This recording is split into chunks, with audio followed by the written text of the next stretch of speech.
Welcome back, everybody, to The Creative Moment, Season 2, Episode 5. I'm Dante Bullhauer. I'm a photographer. Jamey Bullhauer. I'm a writer. And this is a podcast where we talk all things creativity. We're both creatives, so how it plays into our everyday lives. And today, we're tackling the topic of the bad stuff. Not pop tabs being open, but the bad stuff. You got ahead of me. That was a really bad intro, actually. That's my bad then. My bad. So now, should we edit this and redo it? No, we can't. Okay. We can't. I guess that's kind of the point, isn't it? It's off the cuff. But anyway, we're talking about the bad stuff, the stuff that we're not as thrilled that we created, stuff that maybe doesn't get a lot of attention, just stuff that we think sucks. And so I kind of want to ask you, because I think there's a couple different facets to this. So there is stuff that, and we've touched on this a little bit in previous podcasts, but there's stuff that we think ourselves is bad. It's bad content just according to us. And then there's bad content according to, like we were talking about just earlier, engagement in terms of how people receive it, that sort of thing. So there's two different, I guess, opinions that can consider content either good or bad. And that could be ours, and it can be the people consuming the content. And then it's just awesome when they both agree. So part of the topic for this week came from, I started to try to expand and do very short horror stories on Twitter. And I wrote one, and I knew already, that I was like, okay, this is like the Twitter space was too small to get my point across because the prompt was EEGs, electronic readings of it. And I had this really crazy idea that this guy could leave his body and go kill people. But in that state, people think something's wrong, but when they hooked him up, like everything read fine. It just didn't work. And I was sitting there going, okay, should I delete this? I mean, because I attempt it, it's part of my routine to at least attempt it if I'm going to do it. So I left it up, and I only got one like and one retweet, and I think that's from the people that host the prompts. So nobody liked it. I kind of knew I didn't like it. Because it just felt it didn't work. It just didn't work. And I'm like, well, should I delete it? Should I delete the bad stuff? And in that sense of being already published out there. And then there's a deeper aspect we'll talk about a little bit later. And I just started to think, though, I've got, I joke in class about having bad, junior high love poetry. And I actually have all my notebooks, and there is just some really junk that's in there. But I don't throw it away. But what do I do with it? If I do produce something and share on social media or on my blog, do I take it down? Do I always try to create this is the best stuff? Or do I let people see that, there's things that aren't or don't turn out quite the way that I want. And for writers, it is really easy to kind of take it away. I can delete that, and you can delete a post, but in photography, it's got to be a kind of a different vibe in regards to the bad stuff. This kind of leads into something that I get asked all the time. So whenever I'm taking photos and someone just passing by, every single person, I guarantee the question they ask, you getting anything good? And I'm like, no, nothing. I haven't taken a good photo all day. I didn't take the lens cap off. Yeah, I actually am not even taking photos. So, so that's a question that I get asked literally every time I go out and shoot by just, someone that just a passing by conversation. And it's interesting because in photography, I will post one photo out of thousands that I take. And out of those, I'm able to cull and pick out the good ones, pick out, the ones that I think are good. So there's kind of a screening process, and most of my bad photos never even see the light of day. I don't even like touch them. I just import them onto whatever drive, and then that's it. Like they just sit there. So why don't you delete them then? Partially because for some reason I think if I ever changed my mind and wanted to go back and edit the photo, I would need it. And I don't know why, but I just can't ever delete that stuff. But even through that culling process that like I'm only picking out the good photos to edit, even with that, there's some photos that I think are kind of bad and some that I think are better than others. And so even throughout that whole screening process, there's still photos that I am not super thrilled about, and obviously posts that don't do as well on social media or that don't get the response that I was looking for. And I guess if everybody, like if you were a creator and you never published a bad poem, you never put out a bad photo, I just don't think that's possible. I don't think that as created, like I just don't think that everybody, like Van Gogh or whatever, every painting that he had, not everyone was an insane, like was a world wonder type thing. And so I think that it kind of shows the progression of, if this photo didn't do as well, then you can learn from that and see, like, talk about the Instagram grid. You can see, okay, since that post, it didn't do as well. I've changed my compositions a little bit. I've changed my editing style. And now these posts have done better than that. Like, I think it kind of shows a public progression of you, per se, and your work. Okay, yeah, and probably all great artists in whatever field has things that were never seen or, discovered, after their passing or things like that, unfinished manuscripts and things. But what's really interesting, though, and as a part of the self-reflection and just even the question, because if you save, and you have been saving, but in your case, especially for photography, it takes up space. Yes, it very literally costs me money because obviously the hard drives are expensive. Cloud storage is money, like per year or whatever. Those photos that I will never touch, probably never, most of them I will never even look at again, cost me money. And yeah. It like cost me space. But it also has an emotional cost because you already hinted towards that. And so because you should probably delete those. I definitely should. But then as we've talked about what creativity means to us and our definition, I have every notebook. I have my psychology notebook in high school to where, I was that student that sat in the back and wrote poems and doodled, but I still paid attention. But I got like works that are just not good, but they take up space. But I just wonder what is the cost or what is the benefit of holding on to that for you as a creative?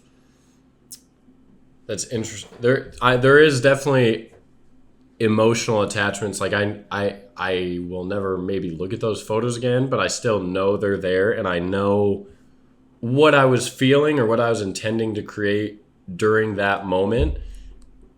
And especially just in photography, like I love to just be able to have as many moments, as many memories, whatever captured like in a tangible way that I can go back, look at whatever and feel the emotion that I felt when doing that. And I think that's probably part of it. That's probably why, I keep around the bad stuff.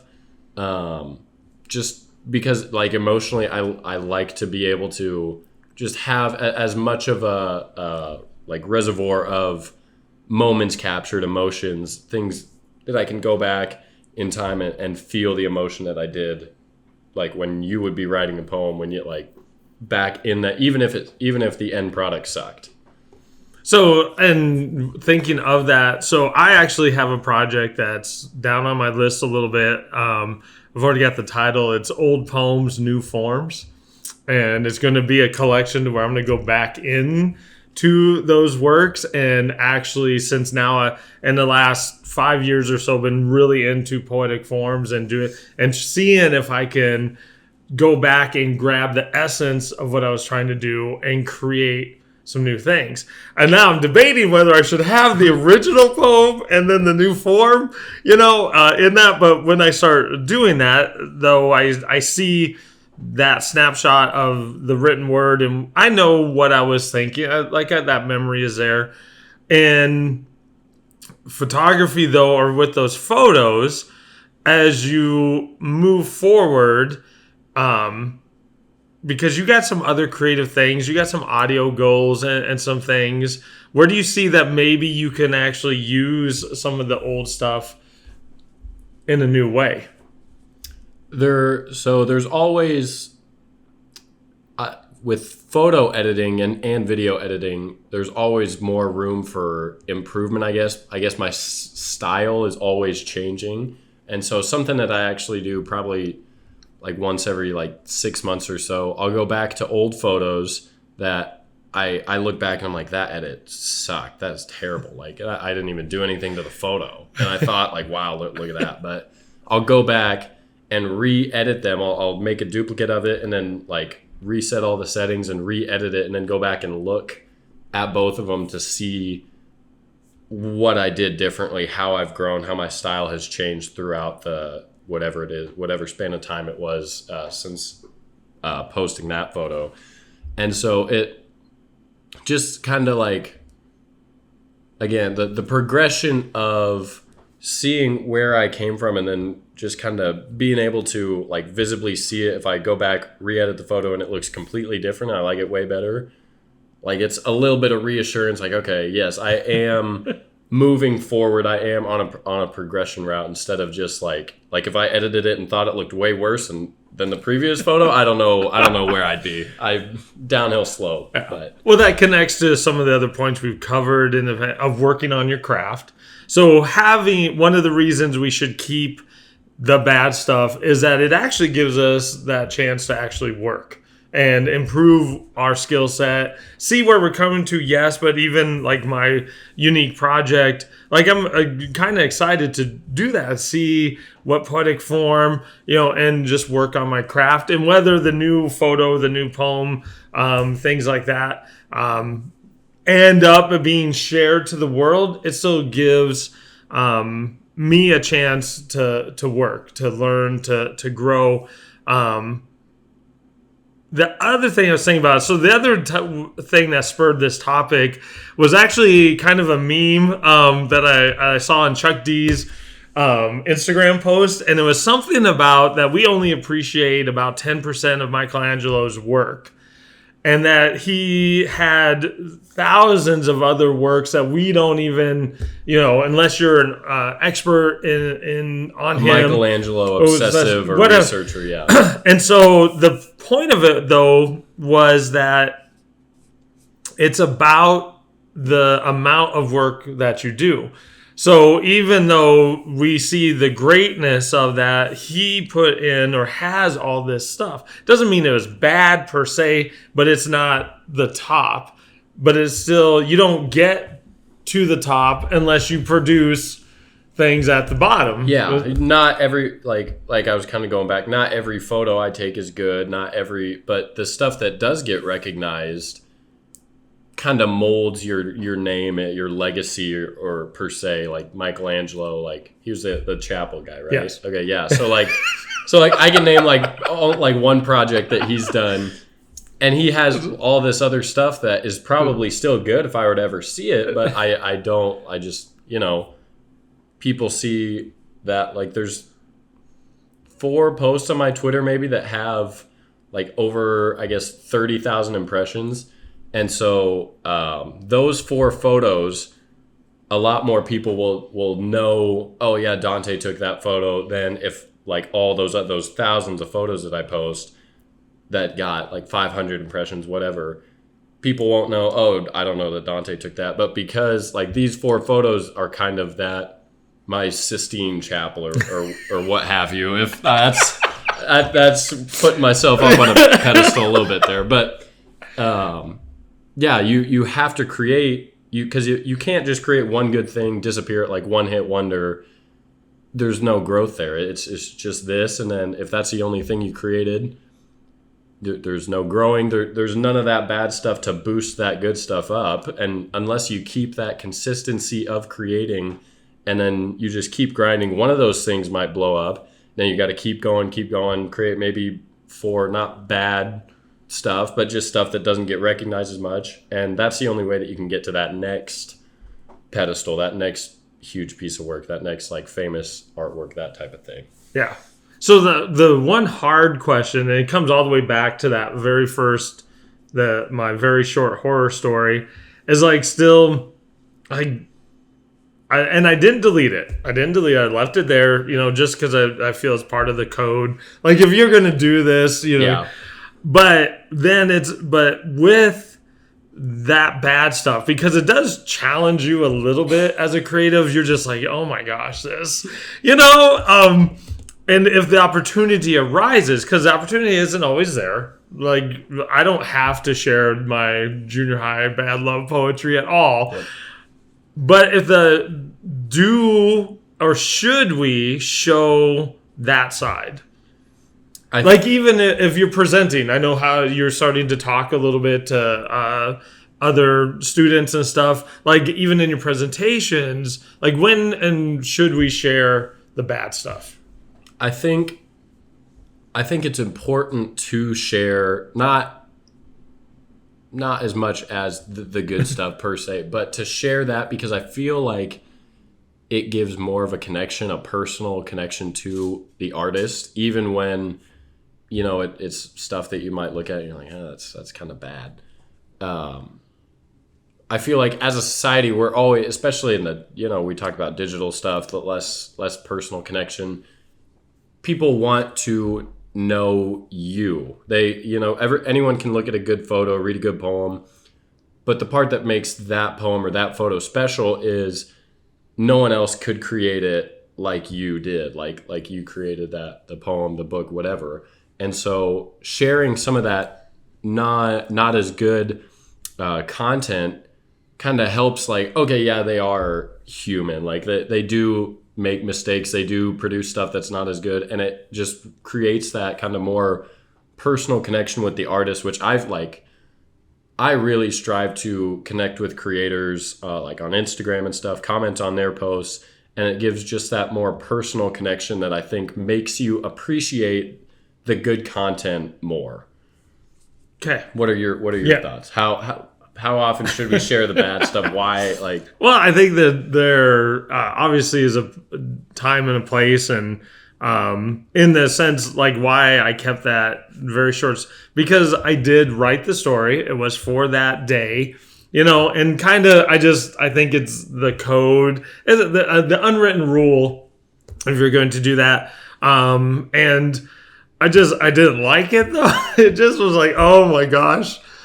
This is bad. And people have said yeah too, because I got 1 like and 1 retweet. So yeah, but if you went back and deleted all your tweets that didn't get above 10 likes, above whatever, then it would, again, that connection wouldn't be there, because it wouldn't feel as personal. It would feel more surface level and kind of like filtered through. Yeah. Then it wouldn't feel like the real you. It would just feel like kind of this, like the best foot forward type thing. And it wouldn't, I feel like the connection and the personal, like you feel like you're on the journey with the creator through the good and the bad. So it's one of those things. I think if you're going to be creative, you have to be okay with the bad stuff, because you don't have to share it. You don't have to at all. Again, depending on the situation, if you are doing, some of the challenges, and that's where, like, during April when we do poem a day, not all of those poems are that outstanding, but that whole challenge is to do that, write a poem every single day. And then right now it's National Write a Novel this month. And a lot of the motivation is like, just get word count down. Don't worry about how good it is right now, because you need to do this. You got to hit that word count every day to reach 50,000 words, And so I think it's important to embrace a little bit. And if it is, you do share, in the case where you get to help teach some students.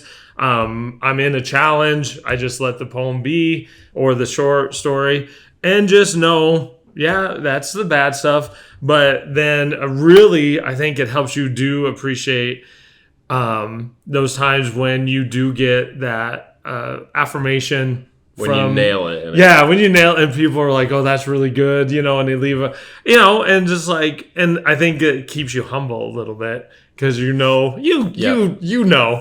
And sometimes, it is finicky, because we've talked about that too, where I've thought, oh my gosh, this is a great blog post, and flops. It's just crickets.